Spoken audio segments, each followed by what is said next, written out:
Welcome to Civic Engagement and Social Change, SOC 111. My name is Dr. DJ or Dr. Madron. Um, so, this class is different than usual. Um, as you can probably envision, if you think about civic engagement in its most traditional sense, it meant being physically active in the community. Um, and the core project for this class for the past several years has been to create and pull off a fundraiser for a nonprofit that we had picked.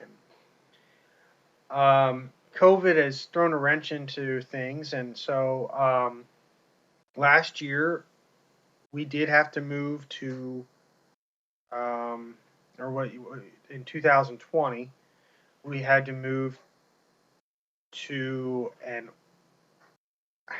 online version of this class, and then that challenged not just me but our past students on how we were going to be civically engaged, quarantined at home, or how are we going to learn about and visit and be a part of the community while sitting at home. And so this probably has not only forever changed this class. Not that this will always be offered online, but just the way that we think about being civically engaged.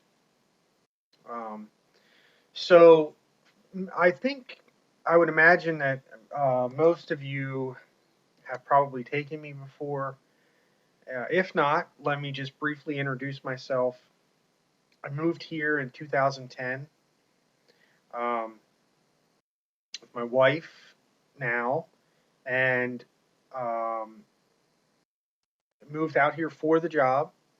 At the time, we were living in Catonsville, which is actually where UMBC is.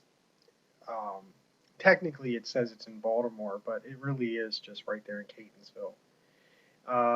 And so I was going to UMBC in their graduate school, working on my PhD in public policy, and we had gotten to, and my wife was wrapping up her master's degree in teaching at UMBC, and we got to that point in 2008, 2009 to start looking for full-time work.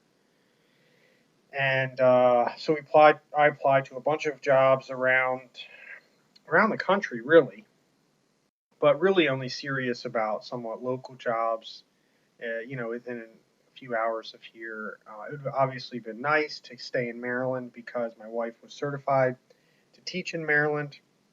So that would have allowed her to just keep her certification and teach in Maryland rather than having to get recertified in another state. Um, and so Hagerstown was the first place I applied, and I got several offers, different places, but as I mentioned, it just seemed right to stay in Maryland. And so since 2010, I've been teaching at Hagerstown Community College. Prior to teaching, as I kind of hinted at, I was at UMBC, but I was also teaching at UMBC part time. I was also teaching part time at Howard Community College. And while I was doing those adjunct positions, I was a graduate assistant at the Department of Health and Mental Hygiene, which is known as DHMH. And I had several positions there. Of interest, it seems that most students like to hear about my medical examiner's office time, which was not enjoyable for me, but it was a very interesting project.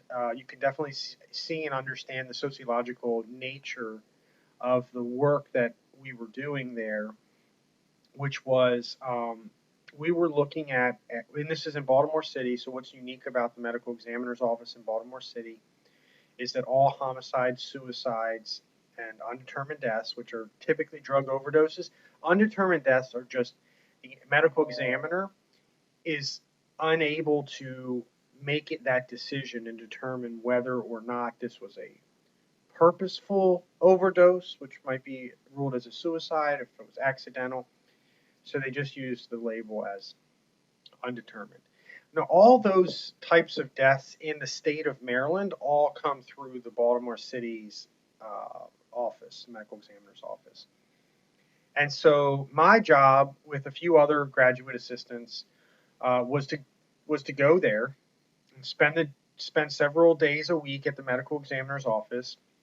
We would have just piles of these cases, and we were looking at all of them.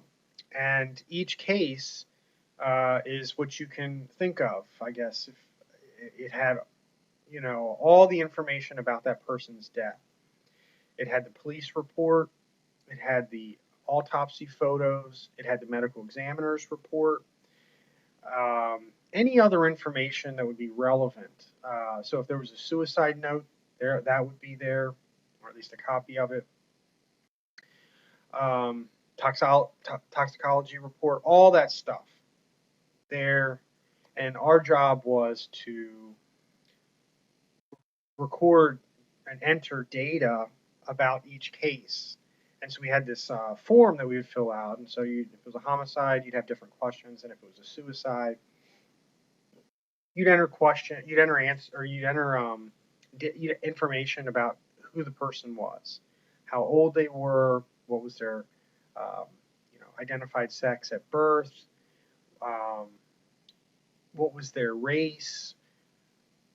And this was all stuff that we would take from what the medical examiner had checked off. So we were trying to do as little interpreting as possible. We were trained. So if, for example, if we were looking at a homicide case, we might look at whether it was domestic, whether it was over financial reasons. And so we were trained to try and be able to determine if there was some sort of reason behind it. Same with suicide, reading suicide notes. Were there financial reasons? Did the person mention? And if there wasn't, there wasn't. But if there were, we were trained to try and identify. And there could have been more than one. If there was financial, or if there was infidelity issues, or perhaps health issues, financial, whatever it might be, we would go through and check all that. Now, all this data then goes into a large database called the Medical Violent Death Reporting System, MVDRS. And then all that data goes into the NVDRS, which is the National Violent Death Reporting System. What this then would allow people to do who had access to it would be to look for patterns. Do we see any patterns in homicide victims, suicide victims, drug overdoses? Are there any commonalities or patterns that we see in terms of reasons or age or race or sex or whatever it might be? So really, good stuff happening there, good data collection. However, that meant that you were sitting in a room in the medical examiner's office. So that means there are things around you, like organs and stuff, that are in like jars. It's kind of like what it looks like on the movies when they show it. And you're looking at autopsy photos and reading suicide notes. So it really was not an enjoyable place for me. I really didn't like it very much. So anyway, left there and stayed at DHMH, just had different assistantships, and which may come up later. Prior to that, though, I was at Eastern University, which is where I earned my bachelor's degree in marketing with a minor in management, which I no longer use. I don't really use. I like thinking like a marketer, but in terms of actually using the skills through that program, probably not using them as as much as I'd wish for spending $100,000 on an undergraduate degree. So, hopefully I didn't bore you, because I know that some of you have probably heard this video already or already read the kind of write-up that I did for the intro classes. So let's talk a little bit about the class. So the course schedule for this class is going to kind of be week to week, especially with what we decide as a class to do as our class project, the main project. Like I said, historically we have done a fundraiser, and we've even raised, last year, was it last year? Yeah, last year during the pandemic, we still were able to raise $3,000 for a nonprofit. Now, one year we did raise, and this was our face-to-face, but we were able to raise over $5,000. So we're not talking about, there's nothing against, bake sales and things like that, because they're great. But they tend to not raise a whole lot of money. We were raising a lot of money, and we were really going through an organized fundraiser. We typically had done a bowling tournament. We did a golf tournament the very first year because I was familiar with golf tournaments. I had run a couple before. The next year, the class decided to do a bowling tournament, and every class since then had decided to do a bowling tournament until last year, and we did a raffle. So we got things donated, and then we raffled off those items. So there will be some time where we dedicate to figuring out that main project, and then that will kind of dictate a little bit how we go about things on a week-to-week plan. You will still have that core component of selecting a nonprofit of your choice. So regardless of our main project, one of the key components is that you will find an issue of importance to you. So some of you coming off of SOC 102, you might have stuff on your mind, but you will pick a somewhat local nonprofit that tries to address an issue of importance to you. And again, you'll go through, and we'll have all that. I'll have all that mapped out for you, but that's still going to be part of our project. There's not going to be any textbook for this class. Any readings that you will have to do will be found on D2L. And really, when we talk about the objectives for this course, we're really talking about being engaged in the community, understanding the needs of the community.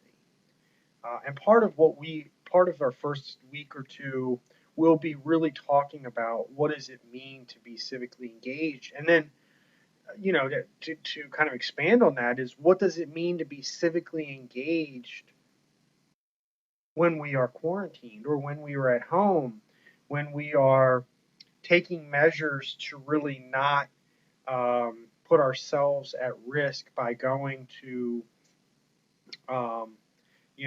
a soup kitchen, or by having a fundraiser with 100 people.